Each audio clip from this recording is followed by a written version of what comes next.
you all for being here.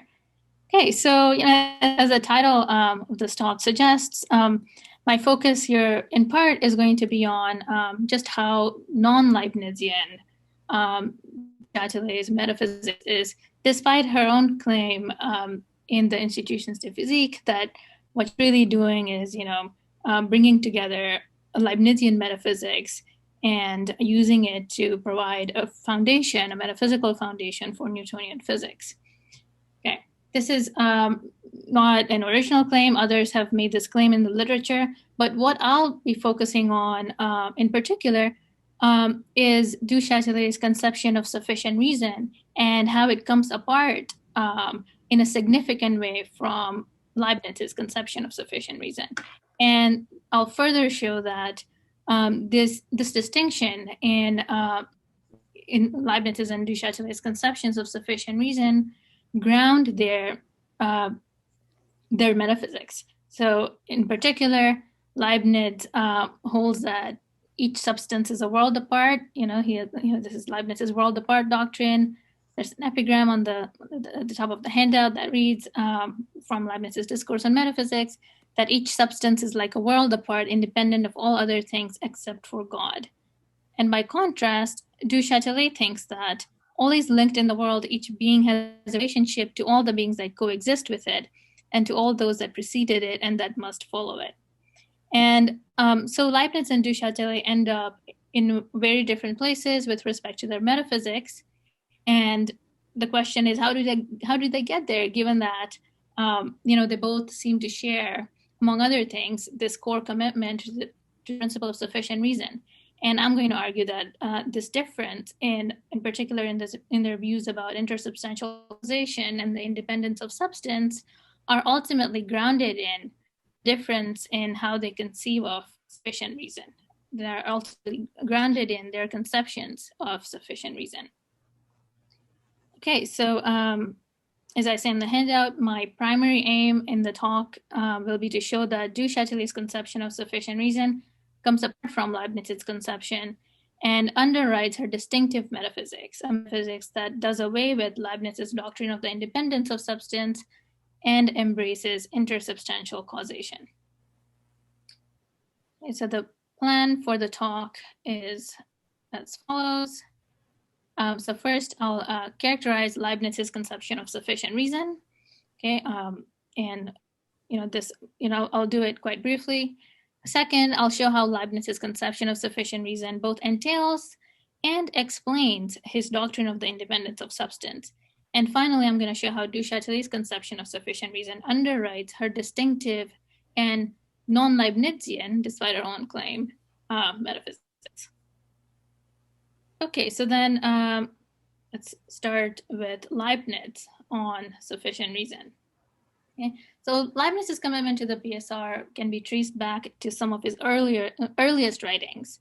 However, Leibniz later on comes to associate the PSR with his conceptual containment theory of truth, and once he adopts it, I haven't found evidence that he gives it up once he has adopted it.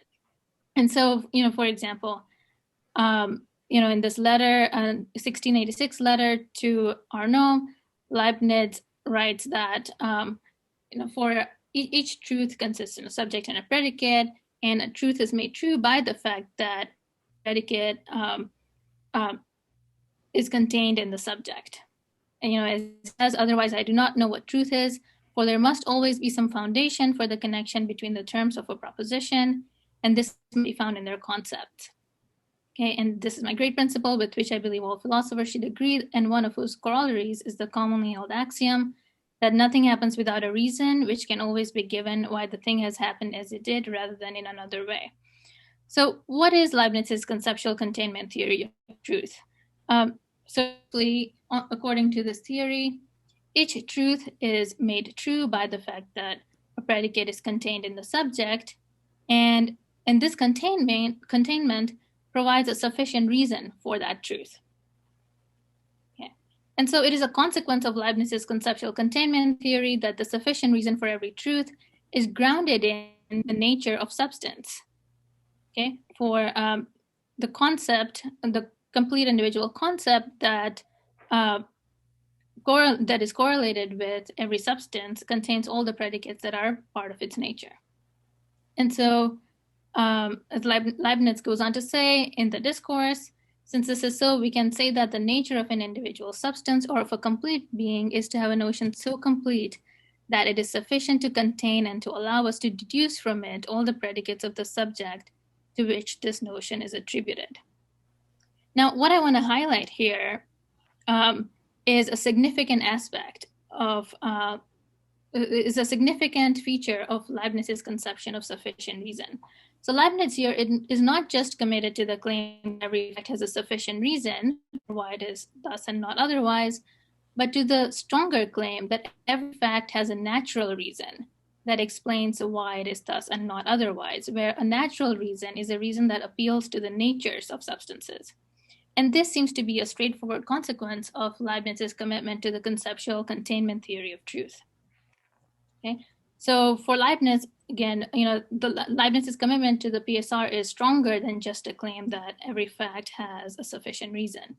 It's the claim that every fact has a sufficient reason, which is a natural reason. Okay, the claim that every fact has a natural reason. Now, interestingly, this view that a sufficient reason is a natural reason has the consequence that a sufficient reason need not be accessible to us. For the complete natures of things are not in principle accessible to us for Leibniz. And indeed, Leibniz writes that a sufficient reason for a contingent proposition is completely grasped a priori only by God. Okay, so he goes on to say, for example, in contingent propositions, one continues the analysis to infinity through reasons for reasons, so that one never has a complete demonstration. There's always underneath a reason for the truth, but the reason is understood completely only by God, who alone traverses the infinite series in one stroke of mind. And again, he goes on to say, thus, when we consider carefully the connection of things, we can say that from all time in Alexander's soul, there are vestiges of everything that has happened to him and marks of everything that will happen to him, and even traces of everything that happens in the universe, even though God alone could recognize them all. So Leibniz then seems to be committed to this claim that every fact has a sufficient reason, and the claim that every sufficient reason is a natural reason in the sense that it is a reason that appeals to the nature of the substance that the fact is about. And this seems to have the consequence, at least for Leibniz, that we don't have access to all sufficient reasons. In particular, we don't have a priori access to sufficient reasons for contingent truth. Only God could recognize them all, and only God has access to all the sufficient reasons. Okay. So there is one small wrinkle here that I just want to highlight. One question one might have is, how does it?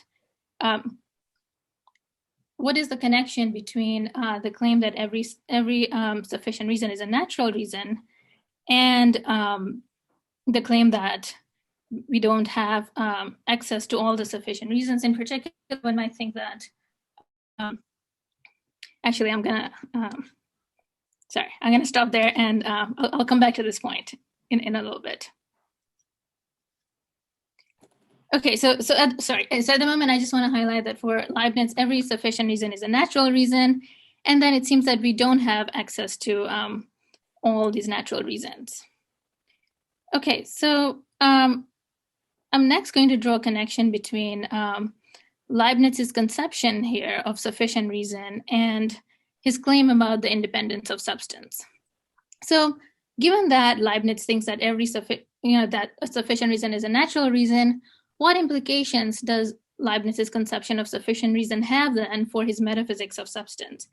And I'm going to show that it entails a denial of intersubstantial causation, and thereby underwrites his view that no created substance depends on any other created substance. Now, Leibniz seems to explicitly deny the possibility of intersubstantial causation on the grounds that it requires physical influx. Why? Because physical influx, according to Leibniz, requires that accidents are transferred from one substance to another, a possibility that Leibniz rejects, for it suggests that accidents either can detach themselves from substances or come into existence ex nihilo. And so, as Leibniz writes, the monads, in the monadology, the monads have no windows through which something can enter or leave. Accidents can be detached, nor can they go about outside of substances, as sensible species of the scholastics once did. Thus, neither substance nor accident can enter a monad from without. However, Leibniz's denial of the possibility of intersubstantial causation is also entailed by his commitment to the claim that every fact has a natural reason, that is, a reason that appeals to the nature of the substance that the fact is about. To see why, let us suppose a truth of intersubstantial causation. Then suppose that a state of a substance A is caused by substance B. Then there would be a predicate that is true of A that does not belong to the nature of A. Instead, it is true of A in virtue of the fact that B causes A to be in a certain state. Okay, and so Leibniz's commitment to the claim that every fact has a natural reason, that all sufficient reasons are natural reasons, and so every fact has a natural reason, seems to entail the denial of intersubstantial causation. Okay, just to make this a little more concrete, suppose that Julius Caesar caused Pompey to flee Rome, then it seems that there's a fact about Pompey that involves Julius Caesar.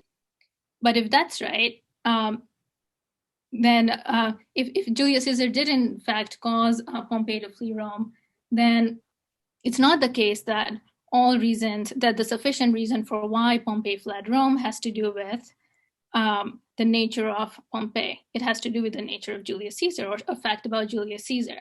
And so it seems that, if all sufficient reasons are natural reasons, then it follows that Leibniz must reject intersubstantial causation.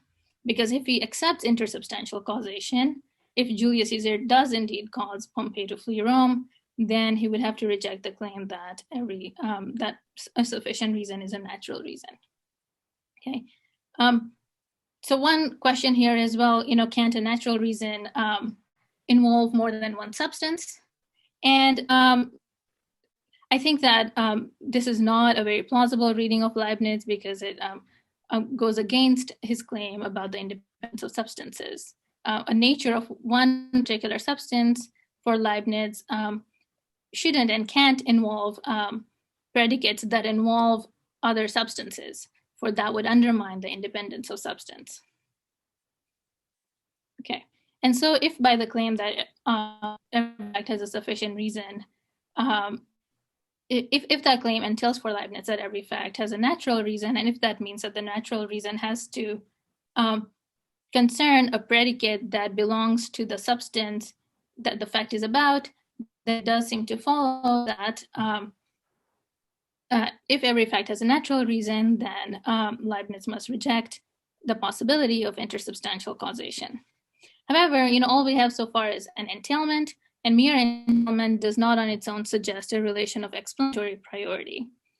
However, Leibniz also seems to say that his conceptual containment theory of truth explains why there is no intersubstantial causation. So there are a couple of passages here that I've put on the handout from the discourse and from Primary Truths. So the passage from the discourse goes like this: "We could therefore say in some way, and properly speaking, though not in accordance with common usage, that one particular substance never acts upon another particular substance, nor is acted upon by it, if we consider that what happens to each is solely a consequence of its complete idea or notion alone, since this idea already contains all its predicates or events and expresses the whole universe." Again, the suggestion here is that if we consider what happens to each is solely a consequence of its complete idea or notion, then one particular substance never acts upon another particular substance. And the suggestion there is that there's an explanatory link here, not just mere entailment. And we can get the suggestion in the next passage from Primary Truths, where Leibniz says, Strictly speaking, one can say that no created substance exerts a metaphysical action or influx on any other thing. For not to mention the fact that one cannot explain how something can pass from one thing into the substance of another, we have already shown that from the notion of each and everything follows all of its future states. Okay, so I'll stop talking about Leibniz now. Okay, so far we have seen that Leibniz's conception of a sufficient reason as a natural reason both entails and explains his denial of intersubstantial causation. Okay, and now, as I mentioned at the start of the talk, Du Chatelet departs from Leibniz in her metaphysical views about causation. So where Leibniz is very keen to embrace independence of substance and to reject intersubstantial causation between substances, Du Chatelet seems to embrace both. So she accepts that there is intersubstantial causation and does not think that substances, which she calls elements in her Institutions de Physique, are independent of one another. Okay, so I'll just talk about that aspect of Du Chatelet's metaphysics for a bit, and then tie it to what I believe is a very distinctive conception of sufficient reason that she endorses. Okay, so unlike Leibniz, Du Chatelet seems to endorse the possibility of intersubstantial causation. The passages I've given you on the handout are all, the English translations are all from Catherine Brading's, the translations done by Catherine Brading and others that are available on her website. Okay, and I'm not going to read this entire passage, but I'll just highlight the first few lines here. The original reasons, she writes, for all that happens in bodies lie necessarily in the elements of which they are composed. It follows that the original reason for the connection of bodies to each other, insofar as they coexist and succeed each other, lies in simple beings. Okay, and then she goes on to talk about how these elements, how bodies are interconnected, and in virtue of this the interconnection between bodies, substances or elements, in our view, are also interconnected. And I take Du Chatelet to be making the point in this passage and in other passages that surround this one, that bodies stand in certain relationships to one another in virtue of the fact that the elements, her simple substances that compose these bodies, stand in certain relationships to one another.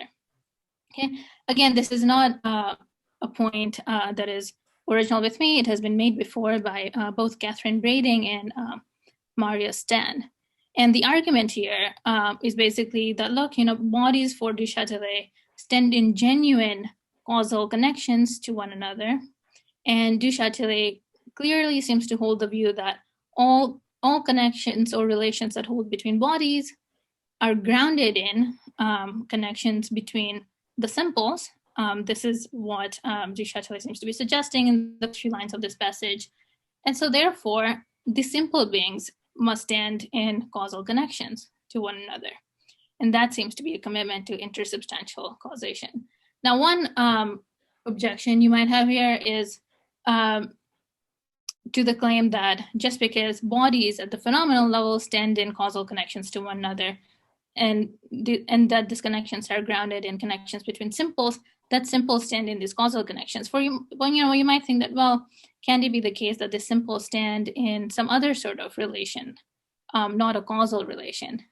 And so what this argument would then show is that, the simples are connected, they stand in some kind of relation to one another, but it's not a causal relation. And I just don't, so in answer to this worry, I'm just going to say that I just haven't seen evidence in Du Chatelet that she thinks that the causal relation is reduced in this way, that the causal relation that obtains between bodies is reduces to something else, some non-causal relation that holds between simples. Okay, so if there are any thoughts on this point and how to read Du Chatelet on this, that would be very welcome. But I read Du Chatelet here as saying that because bodies stand in causal relations to one another, and because these relations are grounded in relations between simples, the simples themselves must stand in causal relations to one another. Du Chatelet also explicitly claims that elements, the simple beings, require the existence of other particular elements. And this is what she says in the passage, the next passage that I have on the handout. However, here she doesn't make explicit reference to a causal relation. Yeah, but still, she says that, so this connection between our soul and the entire universe comes from the union of the elements among themselves and from the relationships they all have with one another. And these relationships spring from their dissimilarity. For this dissimilarity causes each element, by its essence and its intrinsic determinations, to require the coexistence of a particular element with it rather than any other. And an element could not be removed from its place and substituted with another, while conserving the same sequence of things. Such a change would change the universe and a new universe would appear.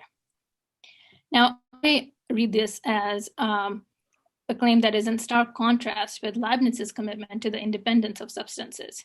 So there are complicated questions here about whether Leibniz is also committed to a claim like this, that a change in one monad would just change the universe. And it seems, he does often say things that suggest that that's what he thinks.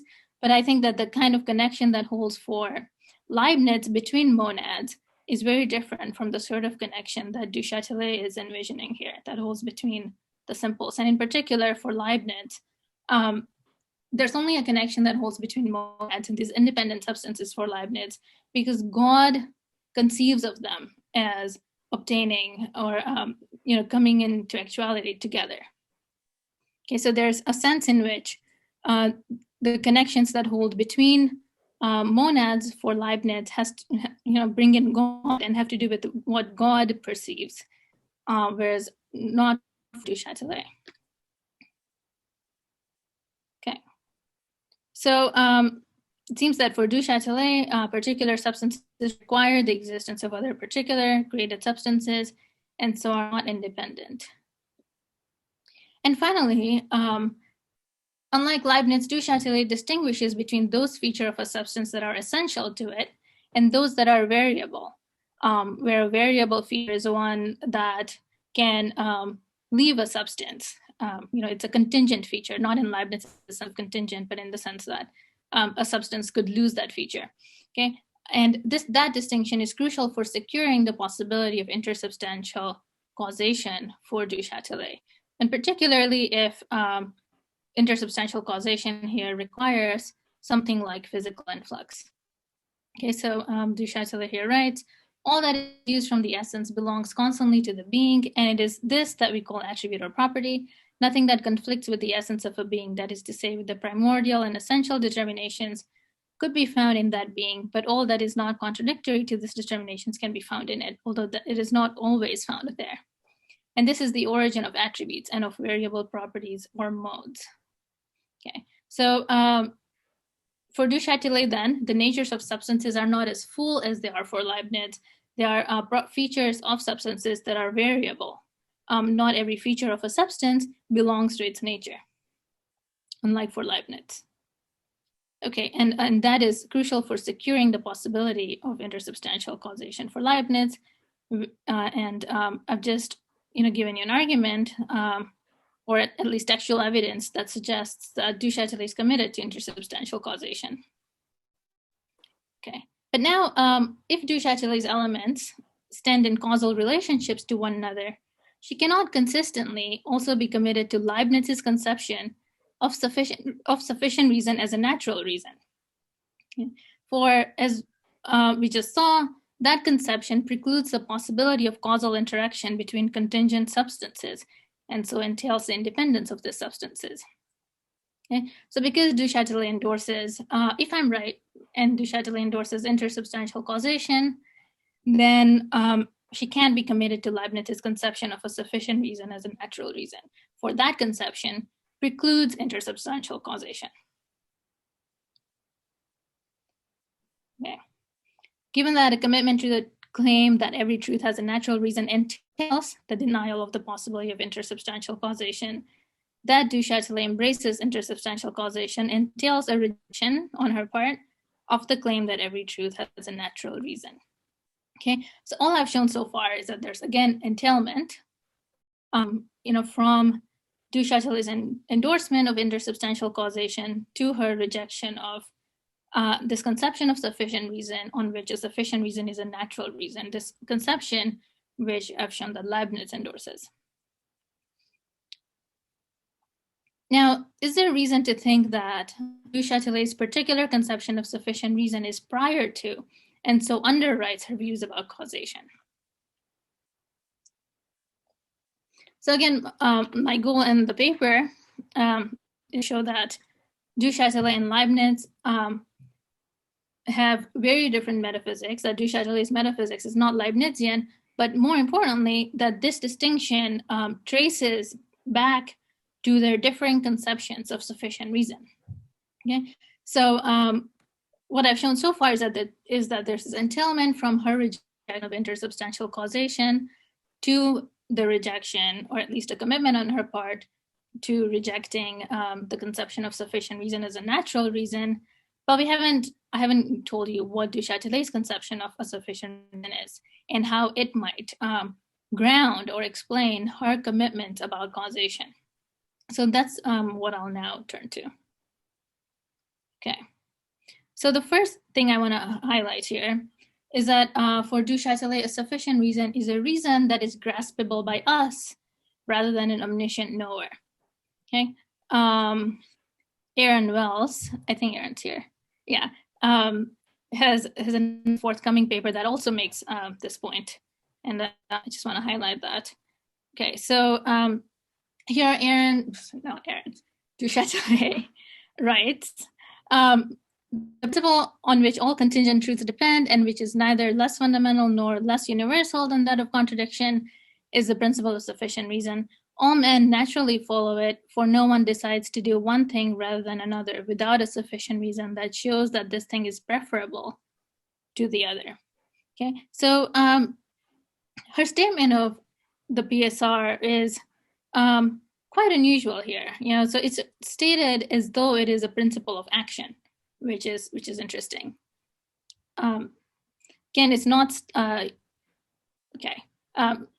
In this next passage, Du Chatelet explicitly seems to suggest that a sufficient reason is a reason that satisfies us or that makes us understand why something is the way it is. Okay, so she says, when asking someone to account for his actions, we persist with our own questions until we obtain a reason that satisfies us. And in all cases, we feel that we cannot force our mind to accept something without a sufficient reason. That is to say, without a reason that makes us understand why this thing is what it is, rather than something completely different. Okay, and Leibniz also, in his statement of the PSR, appeals to a knower, right? But the knower for Leibniz isn't us. Leibniz does not make a reference to us understanding, right? So Leibniz here writes in the Principles of Nature and Grace, based on reason. So far, we have just spoken as simple physicists, and we must rise to metaphysics by making use of the great principle, little used commonly, that nothing takes place without sufficient reason, that nothing happens without it being possible for someone who knows enough things to give us sufficient reason to determine why it is so and not otherwise. Now, Leibniz's conception of sufficient reason, of course, it's, we're talking about reason and explanations, and these are cognitive notions, right? But the someone who knows enough things for Leibniz is really going to be God. As we have seen before, Leibniz thinks that not all sufficient reasons are even accessible to our finite minds. In particular, sufficient reasons for contingent truths are such that only God has a priori access to them. And so we might have a posteriori access to them, but not all of them for sure. Only some of them. And so the someone here who knows enough things to give us sufficient reason to determine why it is so and not otherwise is God. Okay. By contrast, Du Chatelet's PSR doesn't seem to make reference to God or a knower, or the omniscient knower. Instead, when she discusses the PSR, she's concerned with reasons that satisfy us, not someone who knows everything or knows all the facts, but us. And again, her concern is with a reason that makes us understand why this thing is what it is rather than something completely different. Okay, so that is some prima facie textual evidence for thinking that Du Chatelet's PSR is constrained in a way that Leibniz's isn't. In particular, it involves an indispensable reference to what is accessible to a finite mind. Okay, and that is a significant difference from the way in which Leibniz conceives of the PSR. Okay. And this constraint on Du Chatelet's conception of the PSR, that a sufficient reason be accessible to us, also highlights a significant epistemic role that the principle plays for her. And I find Du Chatelet's discussion of Descartes in the institutions really fascinating. And Du Chatelet criticizes Descartes on clear and distinct ideas. And the thought then is, well, what is supposed to replace these clear and distinct ideas? And, it's her two first principles, and one of which is the principle of sufficient reason. And given that that the PSR is meant to play this role, for Du Chatelet, the PSR seems to then play a distinctively epistemic and methodological role. Again, one that is not at least one that is played, isn't a role that is primarily played by the PSR for Leibniz. Okay, so Du Chatelet writes here, Descartes, who sensed how much this manner of reasoning kept men away from the truth, began by establishing that one must only reason from clear ideas, but he pushed this principle too far, for he allowed a lively internal sense of clarity and evidence to serve as the basis of our reasonings. And so this is part of her critique of Descartes' clear and distinct ideas. And so she goes on to say, so one must substitute demonstrations for the illusions of our imagination and not admit anything as truth except what results incontestably from the first principles that no one can call into question, and reject as false all that is contrary to these principles or to the truths that one has established with them, whatever the imagination might say. Okay, so again, this epistemic role that Du Chatelet seems to have in mind for the PSR, this role that, she thinks that the, clear and distinct ideas play for Descartes, but clear and distinct ideas are no good because, there's, too much that can go wrong with them. Suggests her PSR is constrained, right? So this epistemic role, the PSR can't have this epistemic role unless it was constrained in the way she's suggesting, unless a sufficient reason was a reason that was accessible by us. For otherwise, it couldn't play this methodological epistemic role. Okay, so second, in her institutions, Du Chatelet seems to provide a transcendental justification for the truth of the PSR from the possibility of reasoning about causes and effects.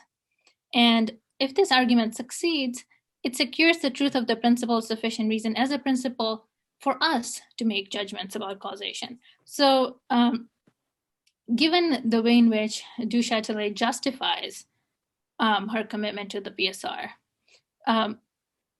there's a suggestion that she's thinking of the PSR as constrained by what is accessible to finite minds. Otherwise, her justification would not really, be a good justification for the PSR if we took her PSR to be this unconstrained principle that Leibniz has in mind, that is not constrained by this restriction that sufficient reasons have to be accessible to finite minds. Okay, and so I'll just give one example that she gives here of the way in which the PSR, of the way in which we kind of have this transcendental justification for the truth of the PSR from the possibility of reasoning about causes and effects. So she writes, thus, for example, if I have a ball made out of stone and a ball of lead, and I'm able to put the one in the place of the other in a basin of a pair of scales without the balance changing, I say that the weight of balls is identical, that is, the same, and that they are identical in terms of weight. If something could happen without a sufficient reason, I would be unable to state that the weight of the balls is identical. at the very instant when I find that it is identical, since a change could happen in one and not the other for no reason at all. Okay, so the argument here, implicit here, is an argument that goes something like this. We reason about causes and effects. It's a condition for the possibility of reasoning about causes and effects that the PSR be true, therefore the PSR is true. Okay, or a weaker version of this argument would have the conclusion that we are therefore committed to the PSR. But actually, I think Du Chatelet wants a stronger claim. And if this is right, then again, we have some evidence for thinking that Du Chatelet has a very distinctive conception of the PSR in mind, one that is constrained by, the claim that a sufficient reason has to be accessible to finite minds. And, if it didn't have this constraint, if the PSR wasn't constrained in this way, then the justification it seems to provide for the PSR wouldn't work. Okay, so again, it then seems that for Du Chatelet and like for Leibniz, a sufficient reason involves indispensable reference to a finite mind. A sufficient reason is a reason accessible by us. Now, Du Chatelet's conception of a sufficient reason also maps onto her conception of cause. So she seems to have a conception of cause which is such that it involves reference to a finite mind. Okay, and she writes here, this principle banishes from philosophy all the reasonings of the scholasticism, for the scholastics accepted that nothing happens without a cause, but they would allege as causes plastic natures, vegetative souls, and other meaningless words. But once it has been established that a cause is good only insofar as it satisfies the principle of sufficient reason, that is to say, insofar as it contains something, making it possible to show how and why an effect can happen, then it becomes impossible to substitute these grand words for ideas. Okay, so I want to highlight here the words, but once it has been established that a cause is only good only insofar as it satisfies the principle of sufficient reason. Okay, now if there's a mapping here between causes and sufficient reasons, then whatever constraint that sufficient reasons are bound by also applies to causes. And so my reading here has the consequence that for Du Chatelet, a cause is mind dependent, as in dependent on finite minds in this way, where what counts as a cause is constrained by accessibility to a finite mind. Okay, something's only a cause if it is in principle accessible to a finite mind. Okay, so I've shown that Du Chatelet's conception of sufficient reason is constrained by what is accessible to us. But what reason is there that her conception of sufficient reason now underwrites her views about causation? So again, at the outset, I said that Du Chatelet and Leibniz diverge in their metaphysical views. In particular, Du Chatelet embraces intersubstantial causation while Leibniz rejects it. And I claim that this difference can be traced down to their differing conceptions of sufficient reason. So we have seen how Leibniz's conception of sufficient reason as natural reason entails and explains his view that there's no intersubstantial causation. But how does Du Chatelet's conception of sufficient reason as constrained by what is accessible to us explain her divergence from Leibniz's metaphysics? And in particular, her claim or the fact that she embraces intersubstantial causation. Okay. I'm going to argue that a conception of sufficient reason constrained by finite mind is incompatible with Leibniz's denial of intersubstantial causation. Now, if sufficient reasons for all truths are constrained by what is accessible to finite minds, and if sufficient reasons are natural reasons, as Leibniz says, that is, reasons that stem from the natures of substances, then Du Chatelet is an idealist about natures. This is because if what is constrained, if what follows from natures is constrained, then by what is accessible to us, then those natures themselves are constrained by what is accessible to us. Okay, but this is an unacceptable reading of Du Chatelet. Du Chatelet is an idealist about certain things, about bodies plausibly, but she's clearly not an idealist, I think, when it comes to the natures of elements. Okay, and but it seems that Du Chatelet's conception of a sufficient reason as constrained by what is accessible to finite mind is incompatible. If we also hold on to the claim that sufficient reasons are natural reasons for her, then we have this incompatibility between Du Chatelet's conception of sufficient reason and the claim that there's intersubstantial causation, or that Leibniz's denial of intersubstantial causation. Okay, so given that Du Chatelet is not an idealist about the natures of elements, there seems to then be an entailment from Du Chatelet's conception of sufficient reason as constrained by finite minds to the rejection of the claim that a sufficient reason is a natural reason. Okay.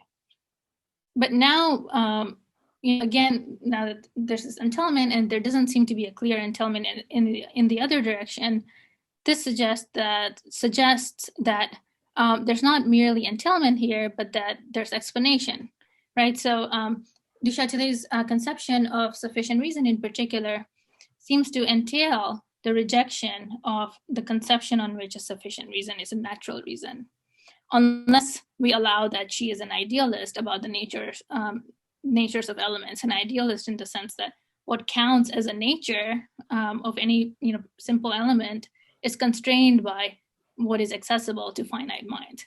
And again, I don't think that that's a plausible reading of Du Chatelet. Okay. So given that Du Chatelet's conception of sufficient reason entails a denial of the claim that a sufficient reason is a natural reason, she must then accept intersubstantial causation. The only other alternative then, the only other alternative I think is occasionalism, which she rejects. And so, she rejects occasionalism, the view that God intervenes continuously, and all causes are, God is the only genuine cause. And she rejects the claim that sufficient reason is a natural reason. And so she must then accept intersubstantial causation. So here now we have an explanatory link from Du Chatelet's conception of sufficient reason, Du Chatelet's epistemic conception of sufficient reason, where sufficient reason must be a reason accessible to finite minds, to her commitment to intersubstantial causation. Okay.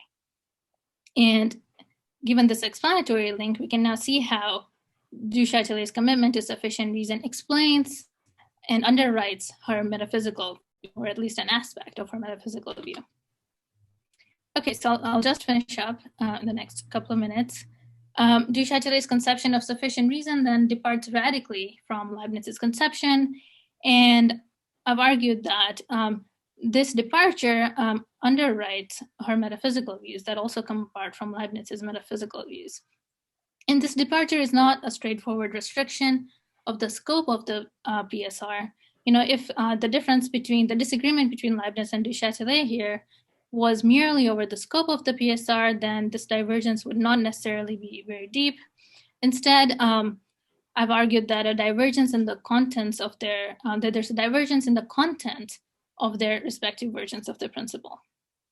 Okay, so the upshot of this talk is that one of the upshots of the talk is that Leibniz and Du Chatelet do not really share a commitment to the PSR, for there's no principle that, there's no one principle that they both endorse, because they have very different conceptions of sufficient reason, and so are committed to very different conceptions, are committed to very different versions of the PSR.